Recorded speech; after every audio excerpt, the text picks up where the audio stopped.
Olá, estamos começando mais um Não É Bem Assim. Eu, Dora Kramer, e meus amigos Marcelo Madureira, Márcio Fortes e Pedro Paulo. Hoje a gente vai discutir a brigalhada na direita, Tarcísio, Bolsonaro, briga WhatsApp do PL, enfim, tudo, vamos discutir tudo relacionado a esse racha na direita. Será que é racha mesmo? O nosso outro assunto tem a ver com o golpe, a tentativa de golpe, ou melhor, a tentativa final de golpe de 8 de janeiro, a CPMI dos atos golpistas. Será que essa comissão parlamentar de inquérito vai a algum lugar?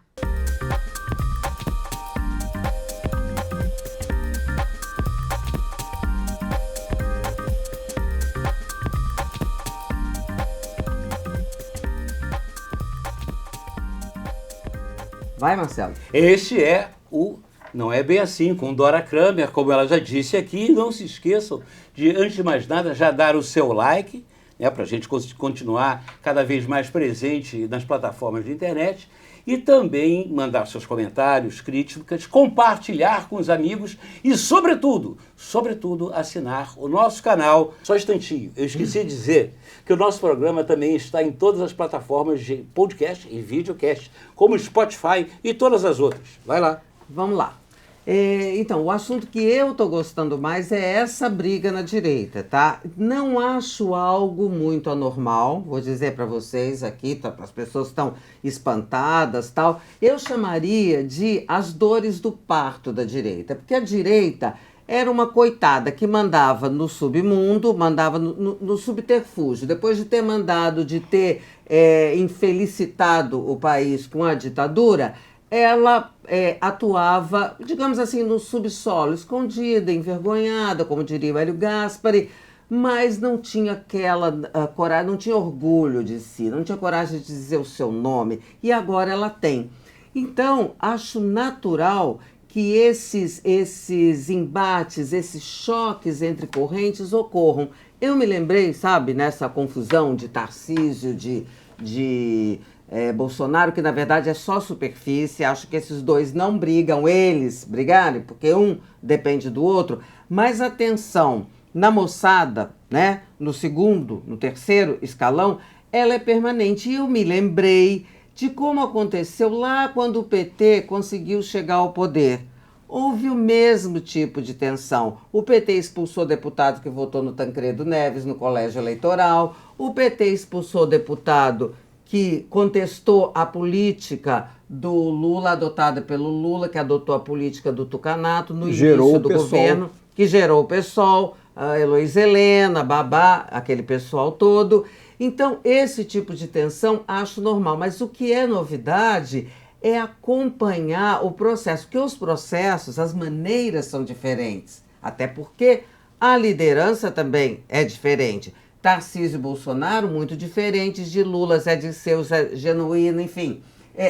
As pessoas são diferentes, mas os processos, o que eu quero dizer, é que eles fazem parte da política, fazem parte eu não vou usar a palavra empoderamento, tá? Vocês não me deixem usar. Você não falou.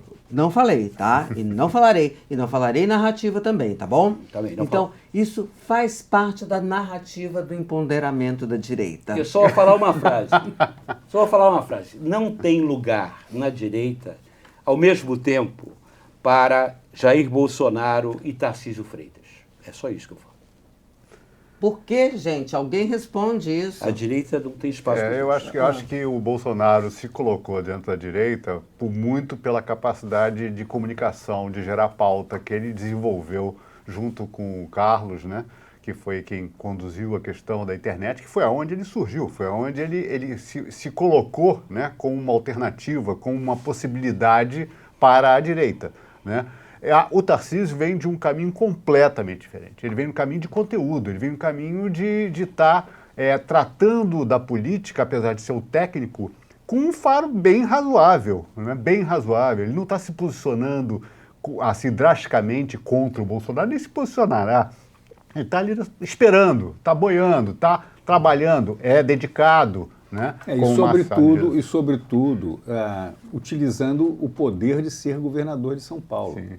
Quer dizer, ele não é do parlamento, ele nunca foi deputado, ele nunca foi parlamentar, nunca foi prefeito de uma cidade qualquer. Faz um perfilzinho para o pessoal do Tarcísio, que Não. tem uma trajetória curta, mas Trajetória sabe, só para curta. situar Ele é as militar, pessoas. ele foi aluno do Colégio Militar, da Escola Militar, do Instituto Militar de Engenharia, se formou com mérito, foi sempre muito bom aluno e disciplinado, além de tecnicamente preparado, entrou no governo como concursado, funcionário público, trabalhou em bom escalão no governo Dilma, em alto escalão no governo Temer e foi ministro do governo Bolsonaro por mérito técnico. E também, evidentemente, porque tinha a sua ideologia de direita. Mas ele não é um radical de direita. E na matéria agora, quer dizer, a oportunidade que ele encontrou para se projetar na política foi uma matéria técnica, que é a reforma tributária. Quer dizer, daquela reunião de deputados e tal, até, enfim, o deputado líder do PL, Altineu Cortes, tá certo? Colocou com propriedade. Ninguém entendeu nada do total da reforma tributária. Dos 70 e tantos deputados que estavam lá, alguns conheciam algumas partes. O Tarcísio chegou conhecendo o todo. Ele é estudioso, ele viu números, ele viu vírgulas. Mas tal. ele não conheceu, viu a cova de leão onde ele estava metido. Mas ele é bem assessorado atualmente. Ele tem o Gilberto Kassab na sua casa civil lá em São Paulo. Então ele fez uma jogada. E a votação da reforma tributária foi a ferramenta que o Tarcísio usou para sair do plano técnico e de governador de São Paulo para o plano nacional. E ele já está no plano nacional. Mata uma curiosidade. Marcelo, peraí, você falou uma coisa aqui. Todos nós passamos a falar de Tarcísio, não só o meio político. Não, claro, até concordo, mas é que o Marcelo falou uma coisa e aí ele não se explicou. Que é, como é que é? Não. Tarcísio, Bolsonaro, como é que você A falou? direita é pequena demais para os Tarcísio dois. e Bolsonaro ao mesmo tempo. Fala mais O problema sobre isso. físico. O que é isso? Por quê? Porque eles têm características completamente diferentes, como políticos. Como eu digo, vamos dizer assim, que o Tarcísio é um político ainda em construção.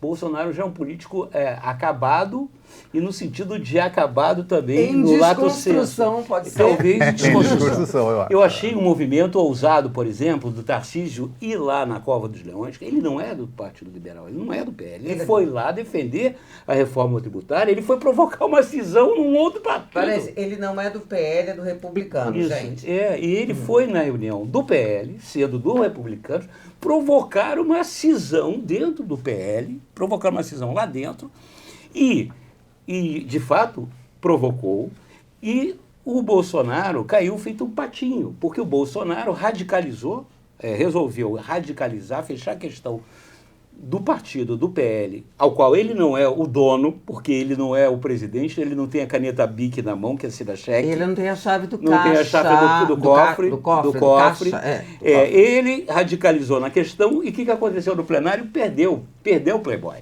Perdeu e se isolou. Ficou isolado. Então foi um movimento. O Tarcísio não é político. Não é político, peraí. Não é bem assim. Ele é um político matreiro, talvez, ainda em construção. Ele não tem os 28 anos de janela que o Bolsonaro fez lá no Baixo Clero. Mas ele é um cara inteligente, estudioso, preparado. Cara, ao contrário do que o Lula pensa, estudar, se preparar, isso aí dá resultado. E o Bolsonaro, quando quis hostilizar o Tarcísio, o que falou? Pegou por aí, né? Falou, você é inexperiente na política. Tá legal. Agora ele que é experiente, imaginou que se os 99 deputados do PL votassem contra a reforma, ela não seria aprovada. Só que, ainda que votassem todos contra, ela seria aprovada. Mas deixa eu terminar meu raciocínio, Então ele errou na avaliação, errou na forma. Brutalmente. E, enfim, se desmoralizou por isso, dando espaço para o outro crescer nessa liderança do movimento de direita. Vou completar o raciocínio sobre essa coisa da inexperiência, que ele quis diminuir o Tarcísio, né, quando falou isso. Agora, vem cá, o Tarcísio ganhou a eleição falando para o centro. E o Bolsonaro perdeu a eleição deixando o centro de lado, falando para o extremo. Quem é que foi mais esperto na política aí? Tarcísio ou Bolsonaro? Trabalharam bem juntos. Por isso que eu estou falando, que o amadurecimento político do Tarcísio é, assim, vertiginoso. Ele está andando... Quer dizer, quem é que fala de Zema? Que já está no segundo mandato como governador. De Minas. Né? De Minas. Não se fala de Zema. Porque o Lula ganhou a eleição em Minas. Também, além disso. O governador também ganhou, mas o Lula também ganhou.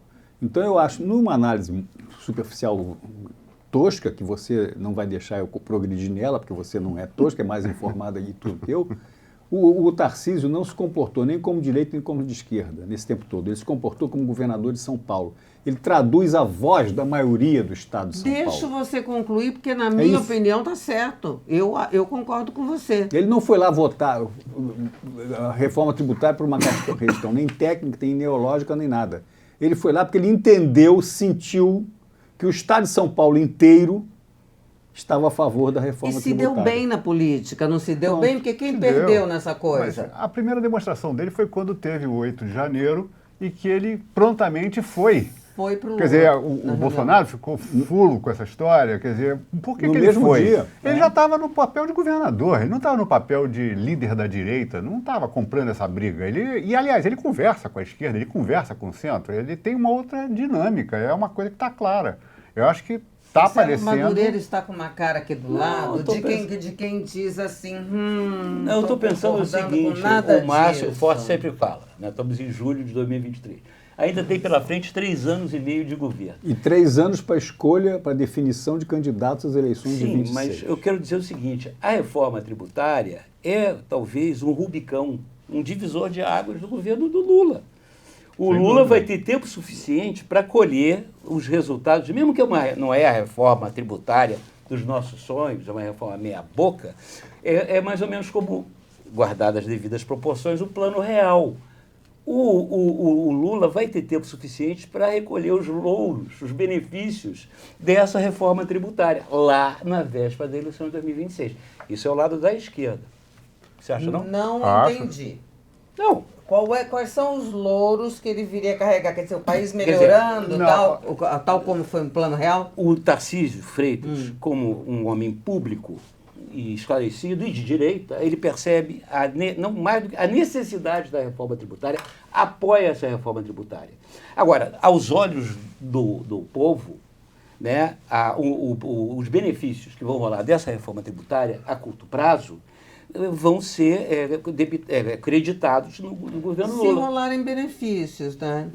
Tem gente que diz que o prazo dos benefícios é longo, ele não é um prazo, porque tem uma regra de transição longa, né, que tem que ser, porque senão você poderia criar um problemaço, né? Vai ter insatisfação, porque a questão de serviços é uma questão que é o maior setor do país, onde a questão não está definida até o momento, não está nem um pouco clara se não vai haver aumento de carga tributária. Tem a questão de aumento de carga tributária, se houver, isso pode ser ruim. Agora, por outro lado, os economistas e toda a análise que existe é que a reforma tributária é uma medida necessária para destravar esse medíocre crescimento que o país vem sofrendo há anos, quer dizer, que pode atrair investimentos, que pode construir bases para frente. Agora, eu acho que, quando o Marcelo falou agora do benefício da esquerda, é isso que está se colocando, né? A gente tem governadores de direita como Tarcísio, com um papel já nacional por ser governador de São Paulo, é um fato, ele tem 40%, 45% da economia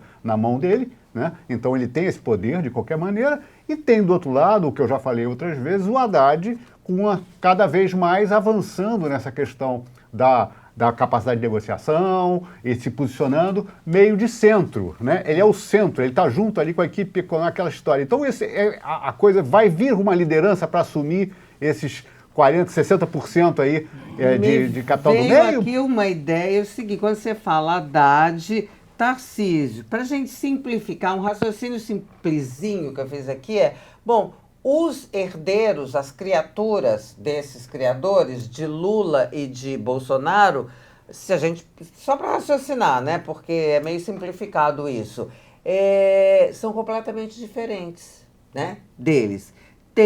Ambos têm esse perfil mais ao centro, o que traz uma ideia seguinte: será que esse perfil é o que vai conquistar o eleitorado para um pouco em 24, nas municipais, um pouco mais acentuadamente em 26, ou um Lula ainda na reeleição, um Bolsonaro inelegível, que pode dar, o que apareceria do outro lado para se contrapor ao Lula? Eu acho que é por isso que o Tarcísio insiste na reeleição. Que se o Lula estiver bem, reeleição dele, para que não gaste um Tarcísio numa eleição potencialmente perdida para o Lula. Não sei se faz É a economia, sentido. Dora. É a economia, Dora. Porque o que acontece é o seguinte, a economia, ela vive das expectativas. As expectativas, à medida que elas vão se viralizando, vai contagiando a sociedade, e o que era meramente uma expectativa, né, uma especulação, ela acaba virando uma realidade, por força de que aquela especulação, aquela expectativa é tão grande que essa ideia que o Pedro Paulo falou, né? Essa reforma tributária cria uma expectativa na sociedade de que o Brasil vai deslanchar. Com essa expectativa de deslanchar, os agentes econômicos, os investidores, já vão sair na frente investindo. E a economia, aquilo que era uma expectativa, se transforma em realidade. Então, quando você chegar nas vésperas da próxima eleição, você vai ter, provavelmente, se tudo der certo, é claro, isso aqui é o Brasil, é onde está tudo feito para dar certo, mas dá tudo errado. Se você chegar com essa sensação de otimismo, de crescimento, de deslanche, vai ficar difícil você, à direita, colocar um candidato que se contraponha ao governo. Agora, o governo sabe, né, que ele também não vai adiantar vir com radicalismo, nem Lula, que na verdade, como se observou bem aqui, foi um caminho pelo centro que ensejou essa mudança no Brasil. Que elegeu o Lula. E provavelmente elegerá o sucessor do Lula. O centro. Que é um cara mais ao centro. Eu não sei se... Provavelmente hoje seria o Haddad. Não se sabe o que vai acontecer daqui a 4 anos. Ou 3, como você gostaria de dizer. Se eu soubesse... E mais, só uma pequena observação. Em termos de macroeconomia, o resultado da reforma tributária tende a ser nenhum nesse período curto, de 4 anos.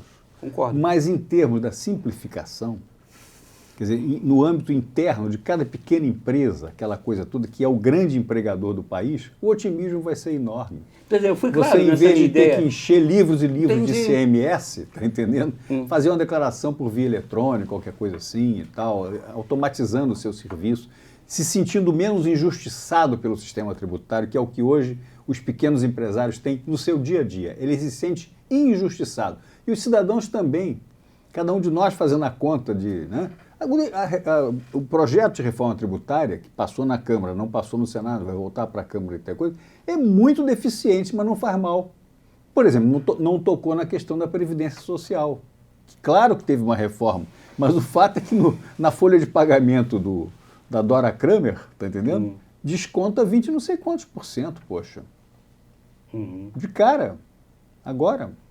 Sim, mas essa questão na política, a questão da expectativa... Não, na expectativa é o bem-estar que dá você, menos fiscal no meu pé. E que aí dá resultado eleitoral. Por isso que eu digo, claro, pode ser o Haddad se o Lula não for para a reeleição, né, gente? Porque tudo se ele estiver bem...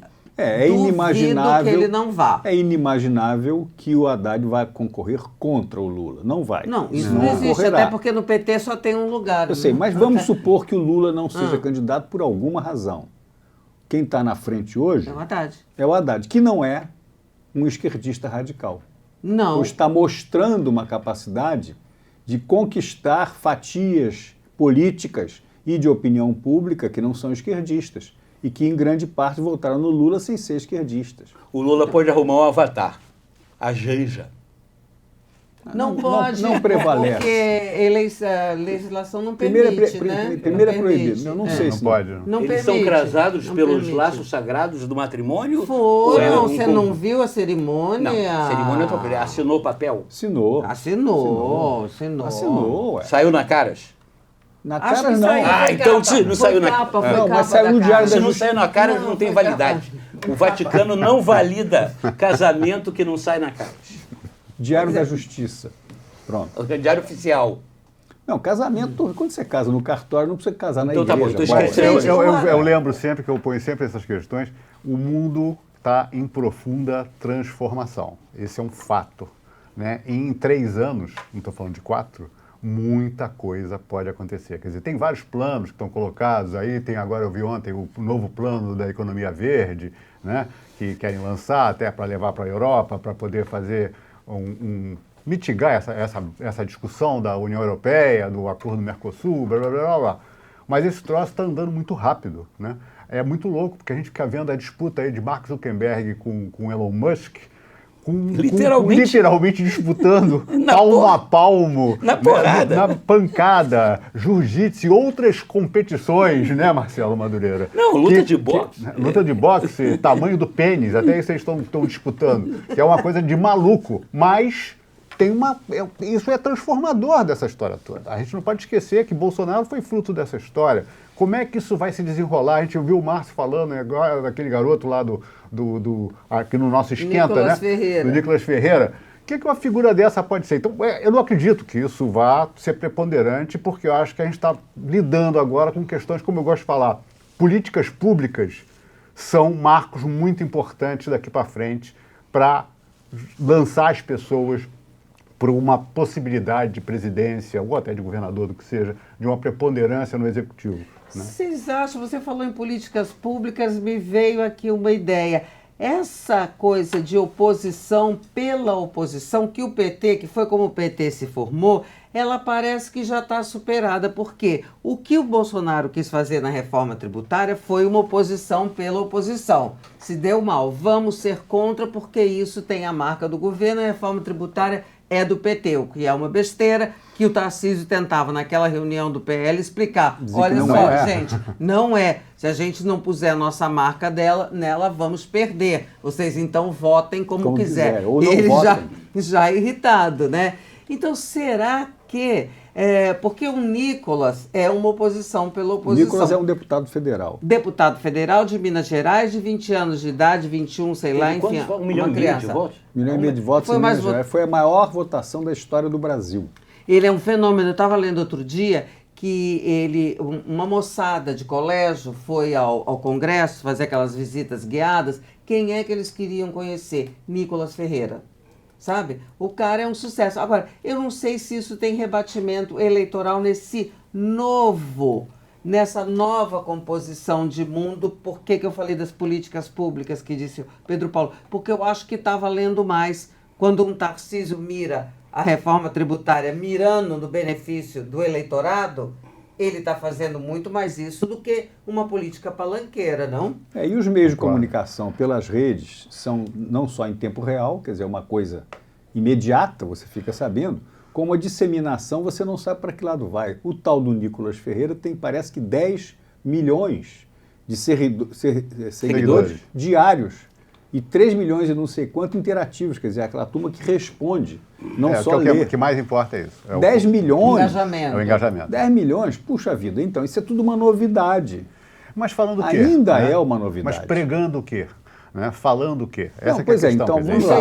O governo faz coisas boas e coisas ruins. Tudo nessa linha do conservadorismo, das críticas de comportamentos, nada construtivo para o país. Não tem colocação construtiva. Mas o construtivo, que, por exemplo, o projeto que foi enviado de instituição do horário integral nas escolas primárias, no ensino fundamental no Brasil, agora, semana passada, o Ministério da Educação mandou esse projeto. Não vai para a rede do Nicolas Ferreira.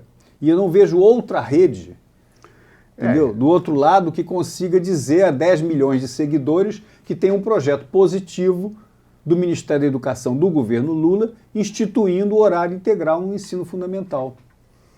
Por lei. O Pedro Paulo falou uma coisa interessante, né? Que a gente está aqui com os olhos postos no Brasil e o mundo está passando por enormes transformações que o Brasil não vai ficar infenso. Enormes transformações. Né? Nós vamos ser afetados, já estamos sendo afetados por isso. No entanto, né, a gente ainda tem dentro do país como o Brasil gente com uma visão da Guerra Fria, com uma visão ainda do hipotético golpe de Estado, como a gente está vendo aí na CPMI. em que você teve essa semana, ontem, né? Nós estamos gravando aqui na quarta-feira, o tenente-coronel Mauro Cid, numa posição assim, do chamado silêncio eloquente, né, fardado, braço direito do Jair Bolsonaro, deixando claro que ele tem comparsas, que tem gente grande, né, gente das Forças Armadas, enfim, ao negar-se a responder qualquer coisa, ele se incriminou um montão de gente, 76 pessoas foram visitá-lo na cadeia, dessas 76 eu contei, 73 eram militares de alto escalão. Não, então, em 18 dias. Em 18 dias. Qual foi o conteúdo dessas conversas? Quem são essas pessoas? E tinha gente investigada lá, como o tal do Lauan, do Zé Coronel, aquele. Estamos em 2020. Jean Lauan, que é investigado na mesma coisa. E por que não podiam combinar? É engraçado, né? Porque quando vão pôr em prisão domiciliar, impedem que conversem com as pessoas envolvidas. Mas o envolvido pode visitá-lo na cadeia. No batalhão, que não é bem cadeia, tá? Ele está no batalhão do Exército. Não, mas tá preso. Estamos em 2023. Não, está com restrição de liberdade. Agora, não é aquele preso clássico, né, Márcio? Assim... Eu não conheço as regras, mas o militar da ativa merece ser preso no batalhão. Nas Forças não, Armadas. não estou dizendo que ele não mereça, só estou dizendo que as insinuaram condições... até aquele militar da passiva, porque eles falaram que as eram visitas íntimas. Isso fez parte daquela parte burlesca da CPMI, porque tem uma parte burlesca da CPMI que, não só isso, mas também isso me leva a suspeitar, até agora nada me disse que a CPI pode chegar a bom termo. O que é bom termo? Algum termo. Algum termo, né? Melhor que bom. É descobrir alguma coisa que já não esteja em andamento. Primeiro, que a gente já não saiba. Segundo, que já não esteja em andamento na Polícia Federal, no Ministério Público e no Supremo Tribunal Federal. Porque ela me parece sem rumo, não tem um plano. Lá no começo, aquela dificuldade para se escolher presidente e relator, porque os grandões do Congresso, tá, com todo respeito à relatora Elisiane Gama, ela não é do primeiro escalão, porque o primeiro escalão não quis. Porque sacou que aquilo estava sem rumo, que o governo não tinha plano de voo. A oposição, sim, tinha o único plano de voo, é tentar mudar a versão. Dizer que a culpa foi do Lula, né? Daquilo que aconteceu. Então, eu não sei o que vocês acham, mas eu estou achando que essa CPI anda de lado. Aquele depoimento ou não depoimento do Mauro Cid, foram 8 horas que você espreme, ele fardado, não fardado, aflito, não aflito, sem ver de coisa nenhuma para a CPI. O fato continua importante. A CPMI, menos importante do que se imaginou que pudesse ser. Até porque, como você disse, tem inquérito na Polícia Federal, enfim, os fatos, mas ela vai dar dados contribuintes para as outras duas investigações. A CPMI, você acha? Sim, que alguém lá dar? vai falar alguma coisa, vai ser anotado e tal. É uma hipótese, né, Márcio? E a opinião pública fica alerta para o que aconteceu e que eventualmente pode estar na cabeça de uma opção de gente que pode vir a acontecer de novo, que é o golpe, o tal do golpe. Tem gente no Brasil em 2023 com a cabeça ainda de 1963. Uhum. Esse é que é o problema. A cabeça ainda pensa o mundo como se fosse em 1963. Às vésperas do golpe militar de 1963. Mas muita gente que nem viu aquilo, não viveu aquilo, não sabe todos os prós, os contras, as variantes e fica com essa cabeça achando que aquilo é uma solução. E acha que isso que está acontecendo naquela CPMI vai transformar alguma coisa? Vai ter esse papel educativo? Não acredito. Também não acho. É um teatro de horrores, é um monte de besteira sendo falada. Eu concordo com o Um radicalismo artificializado, quer dizer, ninguém se prepara para se colocar ali com alguma coisa, como isso viu em outras CPIs e CPMIs. Isso da parte dos componentes da CPMI. Isso. Mas dos depoentes, que não se sabe, mal começou, pode ser que apareça alguém que dê uma contribuição qualquer inédita. Pode ser que a gente aparecer queima a língua o Heriberto, pode aparecer o Duda. Já teve CPI que estava andando do de Duda lado, Mendonça, por exemplo. que era a dos Correios, o Duda Mendonça. Gente, a dos Correios é a do Mensalão, tá? Que deu a do Mensalão. Aí apareceu, estava ali andando de lado o negócio, Aí o Duda Mendonça apareceu e resolveu confessar que tinha recebido, sim, de Caixa 2. E aí a No coisa exterior. teve outra dimensão. A do Collor também estava ali andando, Pedro Collor dizendo que não tinha prova, isso e aquilo, até apareceu o motorista, o E a Heriberto. Elba, é. Né? O Heriberto que disse que, ó, a gente pagava, Paulo César a Fiat Farias Elba.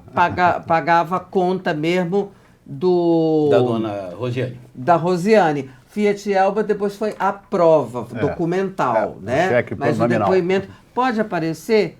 Pode, Pode. sabe? Poder pode, agora é uma Mas hipótese remota remoto e menor, menor. dado a grandeza do fato, a importância do fato que gerou. Aí o tempo que a Polícia Federal, que o STF está Gastando, estão né? todos já correndo atrás Gente, de a comissão informação. dos Estados entendeu? Unidos demorou quanto tempo? Não demorou mais de um ano? Um ano mais ou menos. É o- Também O Trump agora que está indo para os finalmente, né? Ontem mesmo eu estava acompanhando os jornais. Agora, parece que em agosto vai ter os finalmente do Trump. Então foi que eu já perdi o Aquilo ano. foi- 22, 21, Foi antes 22. foi O antes nosso do foi Bolso- 23, foi 22. 22. 6 de janeiro de 22, não é Foi. isso? Então também tudo tem seu tempo, investigação. Não? Foi 21. 21. A eleição americana foi em 20, a posse Foi 21. foi em começo de 21. Foi janeiro. Olha Fez só, 2 anos agora em olha janeiro só de o 23. tempo que leva investigação Mas é assim mesmo. séria. Eu também acho que é assim mesmo. E aquele gentarada presa, inquéritos, enfim, eu acho que o fato Lá de nos estar Estados Unidos demorando ficou é um assim pouco mesmo. diferente, porque havia lideranças muito mais ostensivas do que houve aqui no Rio, no Brasil. Lideranças do movimento Do movimento, golpe. é. Segundo, porque morreu gente lá. Teve 5 ou 6 mortos naquele Dos episódio. dois lados. Então isso muda muito, né? A opinião pública muda, enfim, até a motivação da investigação. Então, e ainda assim demorou esse tempo todo. Não há por que a gente Claro. estranhar que essa investigação demora. Agora, o que a CPI poderia dar, e eu acho que é a função da CPI, que é um palco político, o que não quer dizer que a gente tenha que aceitar que seja circo, né, Pedro Paulo? Exatamente. Que é o que a gente estava se referindo, que viu que o Marcelo fez aqui uma graciota dele, né? Então, Eles vão cortar na edição. isso não quer dizer... Não, eu vou te defender. Nada de cortar, Marcelo Madureira. Deixa ele dar vexame em público sozinho. Então, isso não quer dizer que seja um circo, mas é um palco político cuja colaboração, contribuição é dar visibilidade àquilo que nem sempre os inquéritos podem dar. Mas não acho que ela esteja contribuindo para isso, fazendo esse papel. O Márcio está falando que tá cedo, talvez. Vamos ver. Vamos Na ver o que isso vai CPMI, acontecer, se Márcio, vai ela tem acontecer alguma coisa. prazo. Não, para a movimentação, a CPMI tem prazo onde ela fica. Talvez não vá ser prorrogada, como é natural. A maioria das CPMIs é prorrogada. Uhum. Essa talvez não seja, porque ela vai caindo no vazio, tendo em vista que a motivação que foi feita pela oposição para sua instalação não se tornou realidade, até porque a oposição perdeu a Ela é maioria minoria, da própria, ela é minoria, a maioria da né? própria comissão, e o deputado-presidente é um experiente deputado conciliador ao extremo, que é o Arthur Maia, e boa gente, a Bessa. E a Elisiane Gama, como você falou, não está aí, enfim, movendo céus e terras. Então eu acho que isso aí está tudo bem. Mas é parte do processo. A CPI é parte. É uma engrenagemzinha nesse Tinha processo. de acontecer, Claro, é isso, claro, faz parte. Claro. Agora, onde Mas isso quanto vai ao parar? nível, quanto ao Circo dos Horrores e tal, etc., é do nosso momento, né? Olha, o Congresso atual é mais fino, mais educado, de melhor qualidade do que o anterior, que foi eleito com Bolsonaro. em Brincou, 18. não, discorre um pouquinho. Pode discordar à Não, vontade. discorra Discorro, sobre discorro. isso. Não, aquela turma que foi eleita em 18 com Bolsonaro, Ah, sim. que tinha Alexandre Frota, tinha não sei o quê, tinha aqueles nomes que depois, esse menino aqui do Rio, Daniel Silveira, tudo aqueles policiais todos, não estão mais na Câmara dos Deputados. Não estão. Quer dizer, houve uma melhoria da qualidade individual dos que foram eleitos de 18 para 22. É claro que tem as estrelas, que se nutrem da imagem, se nutrem do Sim. discurso, se nutrem das redes, né? Nicolas e outros lá e tal, e por aí afora vai. Mas, ao mesmo tempo, também, o estamento, quer dizer, o Estado melhorou muito desde o tempo do Collor. Os instrumentos à disposição da Polícia Federal, os instrumentos à disposição do Ministério Público. Sem entendeu? dúvida. Melhoraram muito, até porque aprenderam com o próprio Collor. Dizer que o Brasil não melhorou com esses instrumentos é não reconhecer a realidade. O Brasil inteiro, eu vivo repetir, já falei aqui, melhorou muito. Só os métodos da política, na minha opinião, que continuam lá atrasados. Pode ser um pouco, mas houve uma reforma, uma meia sola de reforma política importante, que ninguém dá bola, em 2017, que acabou com a coligação nas eleições proporcionais, que faz com que hoje haja 8 partidos a menos na Câmara do que há um ano atrás. O que é uma coisa importante. São muitos, são 20 e tantos, mas eram 30. Então, está entendendo? É um processo. A reforma política que foi votada tem um phasing out até 2030, na cláusula de barreira, por exemplo. Né? Então, houve algumas melhoriazinhas. Agora, no total, o Brasil aproveitou a sua redemocratização no período, eu acho, a minha leitura, entre 1990 e 2013 de forma intensa e boa. No conhecimento das finanças públicas, por exemplo, acabou com as contas de movimento, aquelas coisas esquisitas, conhecimento do endividamento público, da dívida externa brasileira, do papel do Banco Central, que agora é independente, mas nem sempre, mesmo não independente, já tinha um papel preponderante, e, enfim, na educação pública. Quer dizer, ao longo do governo Fernando Henrique Cardoso, você aumentou de 70% para 95% a população infantil o acesso à escola fundamental. Ou seja... O SUS, como passou a funcionar bem. Não, o SUS teve agora esse exemplo da pandemia que reforçou muito a visão positiva do SUS, né? Porque existia uma visão negativa do SUS por quem não usava o SUS, né? A ação do José Serra como ministro da Saúde, com aqueles mutirões de catarata, acabou com a coisa, aquele negocinho do maço de cigarro, de botar que o sujeito vai morrer se fumar e tudo mais, são avanços institucionais que o Brasil teve entre 1990 como eu coloco, tá certo? Até o governo Collor foi positivo em muita coisa. Ou seja... Quando você diz que a direita estava escondida, ela botou a cabecinha de fora no governo, na eleição do Collor. Sim, mas aí se retraiu. Porque aí aconteceu tudo que a gente viu, o Collor foi impeachment, etc, mas ficou lá a sementezinha. Ué, não é? Pois é, mas vem agora, eu acho que quando esse quadro que o Márcio traça, desenha, muita gente pode chamar de otimista. Eu, como concordo com ele, chamo de realista. Ou seja, corremos um sério risco de melhorar, né? Melhoramos. Já melhoramos. Não, melhorar ainda mais. Aí teve a ressaca, por causa de 2013. Vai depender... Aqueles movimentos de rua no Brasil inteiro, de 2013, encerraram um ciclo. Vai depender de como nós vamos nos comportar daqui adiante. Antes de encerrar, que já estamos chegando no nosso horário, fala uma coisa. Eu queria colocar um assunto polêmico aqui, para a gente ver se monta e para refrescar um pouco o programa. E essa história do comercial da Volkswagen com a Elis Regina e Maria? Eu achei uma besteira enorme a tal da polêmica, porque qual é o problema? Não sei o que vocês pensam, não. E o Conar já vai... O comercial o comercial é bárbaro, é emocionante ver a Elis Regina com a filha, acho que inteligência artificial, os avanços servem para isso, é muito divertido. E que saco, que história, porque a Volkswagen aí apoiou a ditadura. Gente, se a gente começar a fazer um caderninho de quem apoiou a ditadura, vai escapar pouca gente. Luiz Paulo. Pedro Paulo, o nosso homem do futuro. Eu acho que isso aí é jogo jogado, isso aí não tem jeito, isso aí vai ser cada vez mais, não tem como evitar. Né? Isso aí é exatamente a prova de que a inteligência artificial não acaba com a criatividade, né? Essa é um demonstrativo disso, quer dizer, tá aí, o genial que pensou isso não foi a inteligência artificial, ela só foi uma ferramenta para fazer isso. E a patrulha pode prejudicar muito a criatividade. Propaganda com P maiúsculo. Exatamente. Uma maravilha. Qualidade e criatividade, é isso. Atualizada. Mexe com a emoção, propaganda que mexe com a emoção. Muito mexe com a emoção, mexe com tecnologia, mexe com história, mostra aquelas ceninhas do Fusca. Mexe com arte, mexe com a relação mexe com o momento da história do Brasil. Com o momento da história do Brasil, para encerrar, por que o momento da história do Brasil? Não, O porque que você veio na tua cabeça ao botar esse assunto? veio que está na hora da gente fechar o programa. Veio que, assim, a gente, mais uma vez, né, vamos pedir para vocês compartilharem o nosso programa, assinarem o nosso canal, marcarem lá no sininho, né, para avisar toda vez que tem programa novo no ar. E, enfim, assinar o nosso canal, né, para você poder apertar no sininho, mandar seus comentários, enfim.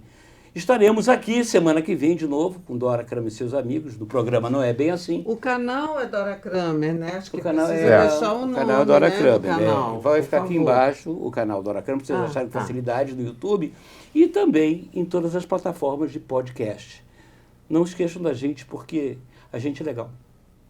E até semana que vem.